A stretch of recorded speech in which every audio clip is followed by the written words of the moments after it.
এবার 26 নাম্বার ম্যাটটা দেখো, এখানে বলা আছে the length of A book is 25 centimetre and breadth is 18 centimeter. The number of pages of book is 200 page আছে। The thickness of each sheet 0.1 millimeter. Find the volume of the book.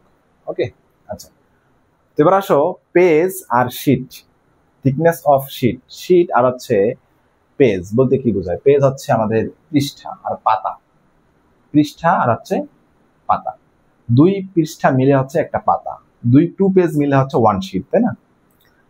আচ্ছা, এবার আসো তাহলে আমাদের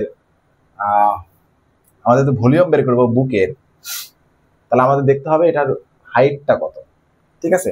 এটার হাইটটা কত, তাহলে আমাদের দেখতে হবে যে 200 যে পেজ আছে এখানে কত শীট। তা আমরা জানি যে 2 পেজ, দেখো সলিউশন দেখো, 2 পেজ হচ্ছে ইকুয়াল হচ্ছে 1 শীট, তাই না? তাহলে 200 পেজ ইকুয়াল হবে 200 ডিভাইড বাই 2 শীট, তাহলে কত আসলো? 100 শীট, ঠিক আছে? কত শীট পেলাম? 100 শীট। আচ্ছা, এবার দেখো আমাদের হাইট অফ দ্য বুক, দেখো তো কত দেওয়া আছে, থিকনেস, ঠিক আছে?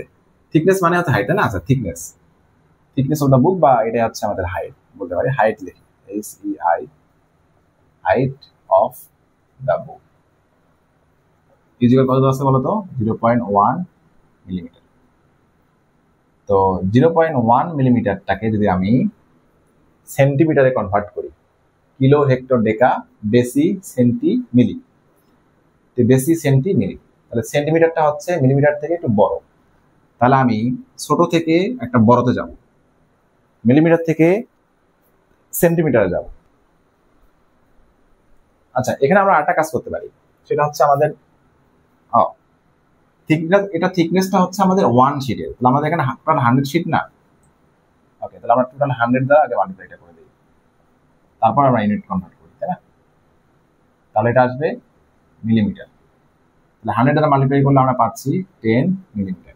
ওকে, এটা আমাদের এই থিকনেসটা দেওয়া ছিল হচ্ছে 1 শীটের, আমাদের টোটাল শীট আছে ওই বুকে কয়টা? 100টা। তাহলে আমাদের ওই বুকের যে হাইটটা আসলো কত বলতো? 10 মিলিমিটার। এটাকে আমরা এখন লিখবো কনভার্ট করে, দেখো কিলোমিটার, হেক্টর, ডেকা, ডেসি, সেন্টি, মিলি।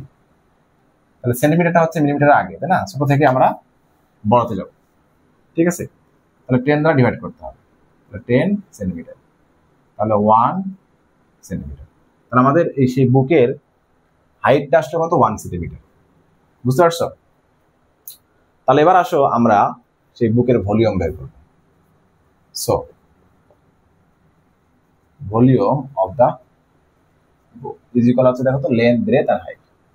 25, ব্রেথ হচ্ছে 18, আর হাইটটা হচ্ছে 1 সেন্টিমিটার, সব সেন্টিমিটার কিউব, ঠিক আছে?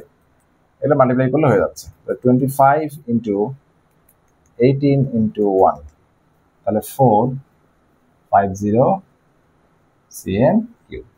এটা হচ্ছে আমাদের বুকের ভলিউম, ঠিক আছে? 450 কিউবিক সেন্টিমিটার। বুঝতে পারছো?